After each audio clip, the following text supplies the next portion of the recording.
Hello what's up guys, welcome back to my another education video. So guys, आज मैं लेके आया हूँ इंटरव्यू पर एक वीडियो। क्योंकि अब आपको पता है कि जो एसएसजी यूनिवर्सिटी अल्मोड़ा है उसका इंटरव्यू बहुत जल्द होने वाला है। तो आज हम फॉलो करेंगे वन बाय स्टेप। सो सबसे पहले आपको बताना चाहूँगा, अभी तक जो आपका एंट्रेंस एग्जाम हुआ था वो 70 मार्क्स वो आपके हाथ में था। अब बचे 30 मार्क्स जो कि आपके इंटरव्यूअर यानी प्रोफेसर के आपके हाथ में। आप सभी से मैं कहना चाहूंगा, आपने जो रिसर्च प्रपोजल है इंटरव्यू के लिए आपने बनाना है बहुत जरूरी है। क्योंकि जब हमारा टाइम था बहुत से स्टूडेंट ऐसे थे जिन्होंने अपना रिसर्च प्रपोजल नहीं बनाया था। रिसर्च प्रपोजल यानी आपने एंट्रेंस एग्जाम क्वालिफाई कर लिया, अब आपको पता है कि अगर आप के अच्छे मार्क्स आ रहे, आप समझ जाएंगे कि मुझे पीएचडी कौन से सब्जेक्ट में करनी है यानी कौन से फील्ड में करनी है। तो आपने उस फील्ड के लिए आपने रिसर्च प्रपोजल बना लिया होगा। सो रिसर्च प्रपोजल आप ले जाएंगे तो वहां पर इंटरव्यूअर जो बैठे होंगे तो उसी बेस पर आपसे क्वेश्चन पूछेंगे। तो सबसे पहले तो मैं आपको बताना चाहूंगा, अगर आप इंटरव्यू देने जा रहे हैं पहले तो एक अपने लिए फॉर्मल ड्रेस आप खरीद लीजिए। चाहे जैसे कि आप वहां पर जाके कोट पैंट पहन के जा रहे हैं, अगर बॉयज हैं गर्ल्स हैं कुछ साड़ी कुछ डिफरेंट रो के जो कपड़े हैं। कहते हैं ना, first impression is the last impression. अगर आपने अच्छे कपड़े पहने तो फर्स्ट आपका इंप्रेशन पड़ रहा है, फिर उसके आपके बाद आपकी नॉलेज।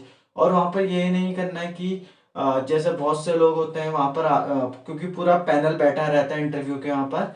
सो वहां पर आपने किस तरह से बात करनी है, और ये नहीं कि आप डर बिल्कुल आंखों में आई कांटेक्ट होना यहाँ पर बहुत जरूरी है। अगर आप बिना आई कांटेक्ट से इंटरव्यू देख रहे हो तो समझ जाएंगे कि ये डर रहा है, इसके अंदर हेजिटेशन बहुत बड़ी है। कॉन्फिडेंस की लैक नहीं होनी चाहिए, नहीं कॉन्फिडेंस आपका लो नहीं होना चाहिए एकदम। क्योंकि वहां पर 10 से 15 मिनट्स आपके हाथ में होंगे, 10 to 15 मिनट्स आपके हाथ में होंगे। और ये 10 से 50 मिनट में आपने उनको इम्प्रेस करना है। अब मैं आपको बताना चाहूंगा, इंटरव्यू वाले जो वहां पर लेंगे आपके प्रोफेसर आपसे क्वेश्चन क्या पूछेंगे कि आप पीएचडी क्यों करना चाहते हैं। आपको क्या लगा, इस तरह के जो कॉमन क्वेश्चन होता है हर पीएचडी हर इंटरव्यूअर का ये पक्का पूछता है कि आप पीएचडी क्यों करना चाहते हैं, आप इसमें क्या नया करना चाहते हैं। क्योंकि देखो बहुत सी जो पीएचडी हो चुकी है आजकल सब नया, ये नया कंटेंट आजकल सबको चाहिए होता है। तो गैस मैं आपको बताना चाहूंगा, जैसे बहुत से स्टूडेंट जो होते हैं पीएचडी इंटरव्यू की जब बारी आती है, क्योंकि वन बाय वन करके आपको बुलाया जाता है और सारे डिपार्टमेंट के जितने भी हमारे प्रोफेसर हैं सभी लोग बैठे रहते हैं, एक पूरा बड़ा सा पैनल वहां पर होता है। तो नंबर वन चीज कि आपने घबराना नहीं। अगर आप घबरा गए तो, क्योंकि आपको बताना 30 मार्क्स जो है टीचर प्रोफेसरों के हाथ में ही होते हैं। उस 30 मार्क्स में आपका जो ओवरऑल आपकी परसेंट हो कट ऑफ जो बनेगी लास्ट में मेरिट बनेगी, उसी से आपका रिजल्ट डिसाइड होगा। बहुत से स्टूडेंट में देख रहा था और डर रहे हो, कह रहे हैं कि हमारा जो एंट्रेंस एग्जाम है उसमें हमारे जो मार्क्स हैं 70 मार्क्स के जो एग्जाम था, बहुत से स्टूडेंट सोच रहे हैं कि हमारे जो मार्क्स हैं बहुत कम आ रहे हैं। लेकिन क्योंकि बहुत से मेरे साथ के भी हैं, वो कह रहे हैं कि हमें इंटरव्यू देने जाना चाहिए कि नहीं देने जाना चाहिए। तो मैं आपको बताना चाहूंगा, इंटरव्यू देना बहुत जरूरी है। देखो बहुत से स्टूडेंट इसी बेस में होंगे, जैसे मान लो किसी का 70 में से 50 आ रहे हैं, 40 आ रहे हैं, ठीक है। और कोई स्टूडेंट ऐसे जिनके 70 में से 60 प्लस आ रहे हैं। तो अगर मान लो इंटरव्यू में 30 मार्क्स, अगर मान लो किसी ने 20 अगर प्रोफेसर ने आपको 30 में से 20 प्लस दे दिए या 15 प्लस दे दिए, जो 40 वाले हैं 50 वाले हैं उनका स्कोर थोड़ा ग्रो करेगा। और लास्ट में जो मेरिट बनती है उसी से आपका जो ओवरऑल रिजल्ट है वो डिसाइड करता है। तो कभी भी घबरानी नहीं चाहिए, कभी भी हार नहीं माननी चाहिए। बहुत से लोग होते हैं ना, हार मान रहे हैं, लेकिन ये हार नहीं माननी है। आपने लास्ट तक लड़ना। अगर आप फर्स्ट से लड़ते हुए आ रहे हैं, एंट्रेंस आपने चलो निकाल लिया, ये बहुत बड़ी बात होती है। अब उसके बाद आप इंटरव्यू देने जा रहे हैं, घबराना नहीं है। क्या पता लक आप ही का हो। बहुत से डर रहे हैं तो आपने डरना नहीं है, आपने एक अलग पहचान बनानी है। मैं आप सभी से कहना चाहूंगा, आप सभी लोग इंटरव्यू दीजिए। 21 को एसएसजे में होने वाला है, 21 मार्च को। फिर इससे पहले भी मैंने वीडियो बना दी है।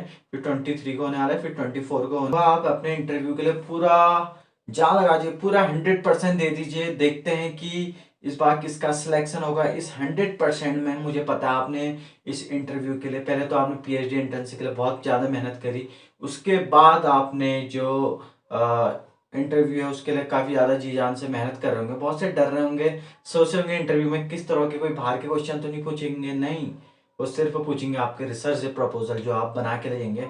और रिसर्च प्रपोजल बना के ले जाना बहुत इंपॉर्टेंट है, क्योंकि देखो बाहर जैसे दिल्ली यूनिवर्सिटी है, पंजाब यूनिवर्सिटी है। एक टाइम होता था जो हमारा एसएचजी है, हमारी कुमाऊं यूनिवर्सिटी है, उस समय जितने भी स्टूडेंट होते थे बिना रिसर्च प्रपोजल के चल जाते थे। बट बाहर की जो यूनिवर्सिटी है अब सभी लोग फॉलो कर रहे हैं, हमारे कुमाऊं, हमारे एसएचजे, सभी लोग रिसर्च प्रपोजल से अच्छा इंप्रेशन पड़ेगा आपके इंटरव्यू पर। और यहाँ पर से आपका डिसाइड करता है। और मेन चीज़ है, आपको बोलना बहुत ज़रूरी है। अगर आप इस समय नहीं बोले तो समझ जाना जो 30 मार्क्स हैं उसमें से आपको कुछ नहीं मिलेगा, बहुत कम मार्क्स मिलेंगे, लास्ट में ओवरऑल मेरिट बनेगी। लेकिन मैं आपको ये बताना चाहूँगा, बहुत से स्टूडेंट जो हैं वो सोच रहे हैं, नर्वस हो रहे हैं कि आखिर इंटरव्यू में क्या टाइप के क्वेश्चन पूछेंगे। इंटरव्यू में क्वेश्चन वही पूछेंगे जो टॉपिक पे आपने अपना रिसर्च प्रपोजल बनाया होगा। और विदाउट रिसर्च प्रपोजल तो जाना ही मत, क्योंकि वहाँ पर इन इन बहुत से होता है ना, इंसल्ट तो नहीं, एकदम सभी बच्चों से प्यार से बात करते हैं। हमारे जो एसएचजे कैंपस अल्मोड़ा के टीचर हैं बहुत प्यार से बात करते हैं। सो गैस मैं आपको बताना चाहता हूँ, जैसे आप जो अपना रिसर्च प्रपोजल बना के ले जाएंगे अपने इंटरव्यू के दिन, तो पहले तो आपने रिसर्च प्रपोजल सभी ने बनाने, क्योंकि बहुत से स्टूडेंट होते हैं जो अपने रिसर्च प्रपोजल बना के नहीं जाते हैं, तो उससे आपके जो मार्क्स होते हैं ना, रिसर्च प्रपोजल भी बहुत मायने रखता है इंटरव्यू के दौरान। तो उस समय आपने रिसर्च प्रपोजल बना के ले जाना है, इससे एक अच्छा बेस्ट इंप्रेशन पड़ेगा आप प्रोफेसरों पर। तो आप सभी लोग बना के ले जाइए। और आपको बताना चाहूँगा कि जो जिस पर भी जो भी आपका टॉपिक होगा सब्जेक्ट पर, तो आपने उस पर अपनी अच्छी सी कमांड बना के रखनी है, क्योंकि वहाँ पर जो प्रोफेसर होते हैं उस समय आपका रिसर्च प्रपोजल पहले रख लेंगे हो और उसी से क्वेश्चन पूछेंगे। अगर आप, ठीक है, ये नहीं कि आप, बहुत से स्टूडेंट सोचते हैं एक्स्ट्रा नॉलेज नहीं, क्योंकि करीबन हजारों बच्चों का इंटरव्यू होगा इस बार। तो उन हजारों बच्चों में देखो उतनी नॉलेज तो प्रोफेसरों के पास बहुत नॉलेज होती है, बट मैं आपको बताना चाहूंगा, लेकिन ज़्यादातर जो देखते हैं 99% वो आपका रिसर्च प्रपोजल के बेस पे ही क्वेश्चन पूछेंगे। सो सबसे पहले आपने उसी पर पूरी तैयारी करनी है कि आपने किस तरह के क्वेश्चन, किस तरह का रिसर्च प्रपोजल बनाए। ज़्यादा से ज़्यादा कितने मैं बताना चाहूँगा, करीबन 8-9 पेज का बना के ले जाइए, एक अच्छा इंप्रेशन पड़ेगा। और दूसरी चीज़ है यहाँ पर अपनी यूनिफॉर्म का बहुत से ध्यान रखना है, क्योंकि बहुत से स्टूडेंट ऐसे होते हैं ना, जीन्स में जा रहे एकदम कैजुअल, मतलब बहुत से जो स्टूडेंट होते हैं एकदम वेडिंग टाइप के कपड़ों में जाते हैं, इस तरह का नहीं, एकदम फॉर्मल बन के जाइए, इनफॉर्मल लेके मत जाना, क्योंकि फॉर्मल टाइप में थोड़ा अच्छा इंप्रेशन पड़ेगा वहाँ पर इंटरव्यूअर पर। और दूसरी चीज़ मैं बताना चाहूँगा, एकदम फ्रेश होके जाइए, ये नहीं कि वहाँ पर इंटरव्यू के दौरान आपको नींद आ रही है, क्योंकि इंटरव्यू ज़्यादा देर तक नहीं चलने वाला है। इंटरव्यू जो चलेगा 10 से 15 मिनट बहुत होता है, और उसी 10 to 15 मिनट्स में आपको अपने प्रोफेसरों को इम्प्रेस करना है कि कौन सी आपने बात करनी है।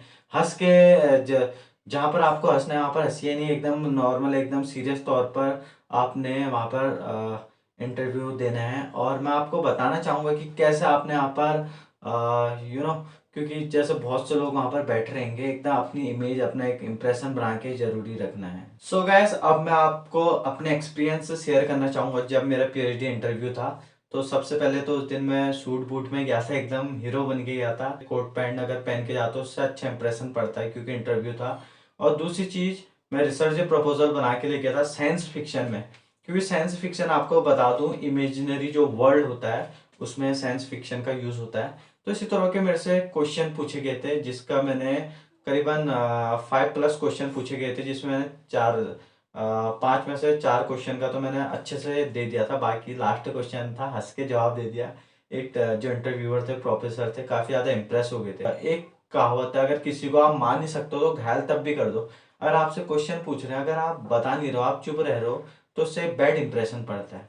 तो मैं आप सभी से कहना चाहूँगा कि इंटरव्यू के दौरान आपने चुप तो रहना ही नहीं है। अगर आप चुप रहोगे तो वहाँ पर टीचर समझेंगे यार ये सब पढ़ा नहीं है, खाली तुक्के से इसने अपना एंट्रेंस एग्जाम क्वालिफाई कर लिया होगा। लेकिन आपने बोलना, थोड़ी थोड़ी नॉलेज तो आपने रखनी है। मुझे पता है कि आपने इस इंटरव्यू के लिए बहुत ज़्यादा तैयारी कर रखी पहले से ही, और आज और अपना इंटरव्यू को बेस्ट बनाएंगे आप सभी लोग। अगर वीडियो आपको अच्छी लगी तो ये वीडियो को ज़्यादा से ज़्यादा लोगों को शेयर कीजिए, जिससे बहुत स्टूडेंट जो होंगे उनकी हेल्प हो जाए। तो इसी तरह के अगर आपको वीडियो पसंद आए तो मेरे चैनल को सब्सक्राइब शेयर जरूर करना। मिलते हैं इसी तरह की नई वीडियो के साथ, तब तक के लिए थैंक यू सो मच।